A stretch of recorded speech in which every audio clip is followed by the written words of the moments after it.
Hello guys, welcome and welcome to my kitchen channel. तो आज આપણે બનાવવાના છે ટેસ્ટી એવા મકાઈના ઢોકળા।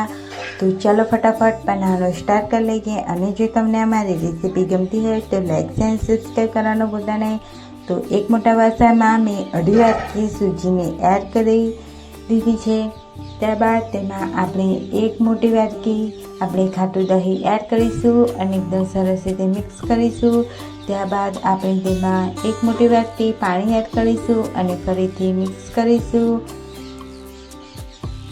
ફરી થોડું પાણી એડ કરીશું અને એકદમ સરસ રીતે મિક્સ કરી લઈશું। તો બેટરને એકદમ ઠીક એવું ગાંઠા ના રહે એ રીતે સરસ રીતે મિક્સ કરી લેવાનું છે અને એકદમ આ રીતે મિક્સ થઈ ગયું છે। તો હવે આપણે તેને 10 મિનિટ માટે રેસ્ટ માટે મૂકીશું।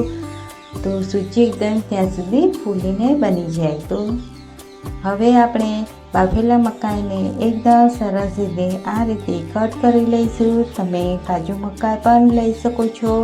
તો મેં એક મોટો બાફેલો મકાઈને લીધો છે અને આ રીતે આપણે કટ કરી લઈશું અને એકદમ સરસ રીતે આપણે મિક્સર જારમાં આપણે એકદમ સરસ રીતે તેને પીસી લઈશું।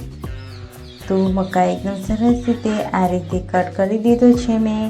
તો હવે આપણે મિક્સર જારમાં એડ કરીશું। તો 2 વાટકી મકાઈના દાણા એડ કરીશું, 2 મોટી લીલી મરચી એડ કરીશું, થોડા વટાણા એડ કરીશું અને થોડું પાણી એડ કરીશું અને એકદમ સરસ રીતે દરદરો આપણે પેસ્ટ બનાવી લઈશું। તો તમે જોઈ શકો છો કે પેસ્ટ એકદમ રેડી થઈ ગઈ છે। તો હવે આપણે જોઈ લઈએ, સૂજી પણ એકદમ સરસ રીતે ફૂલીને બની ગઈ છે।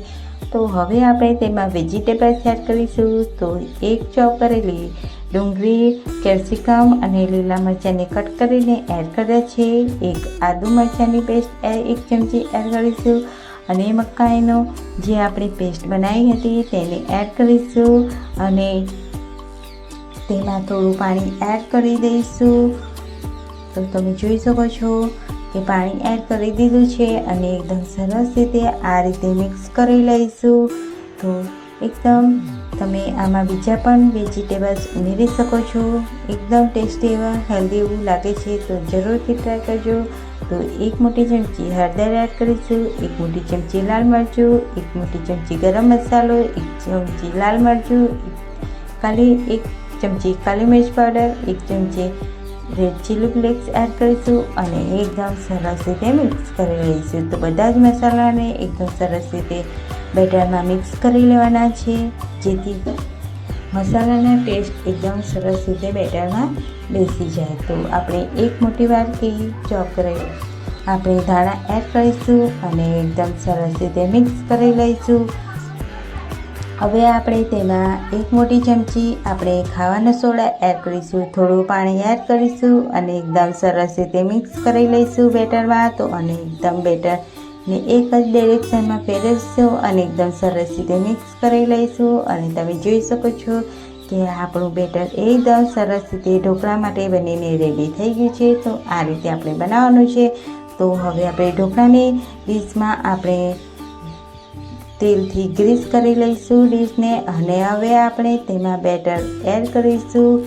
તો બેટર તમારે જે રીતે જાડું પાતળું રાખવું એ રીતે રાખવાનું। તો હું 3 ચમચા એડ કરી દીધા છે અને આ રીતે એકદમ સરસ રીતે ફેલાવી લઈશું। હવે આપણે ઉપરથી લાલ મરચું પાવડરને છાંટી દઈશું અને તમે જોઈ શકો છો કે એકદમ સરસ રીતે આપણી ડીશ તૈયાર છે। તો હવે ઢોકળાના કુકરમાં આપણે આ રીતે મૂકીશું અને ઢાંકણ ઢાંકી દઈશું અને 20 મિનિટ માટે હાઈ ફ્લેમ પર તેને થવા દઈશું અને તમે જોઈ શકો છો કે 20 મિનિટ થઈ ગયા બાદ એકદમ સરસ રીતે આપણા ઢોકળાનું બેટર એકદમ સરસ રીતે બનીને રેડી થઈ ગયું છે। તો તડકા પેનમાં આપણે તેલ એડ કરીશું, રાઈ એડ કરીશું, મીઠા લીમડાના પાન એડ કરીશું અને તલ એડ કરીને એકદમ સરસ રીતે આપણે સતળી લઈશું।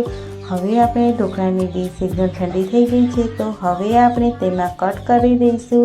તો ઢોકળાને આ રીતે એકદમ ધારદાર વાળી ચપાતી આપણે એકદમ સરસ રીતે આ રીતે કટ કરી દઈશું અને તમે જોઈ શકો છો કે એકદમ સરસ રીતે આપણા ઢોકળા બનીને રેડી થયા છે। તો ઉપરથી આપણે ધાણા એડ કરીશું અને આપણે જે તડકો લગાવ્યો હતો તે તડકાને આ રીતે એડ કરીશું અને ગરમા ગરમ ઢોકળા મકાઈના એકદમ હેલ્ધી એવા બનીને રેડી થઈ ગયા છે. તો જરૂરથી ટ્રાય કરજો.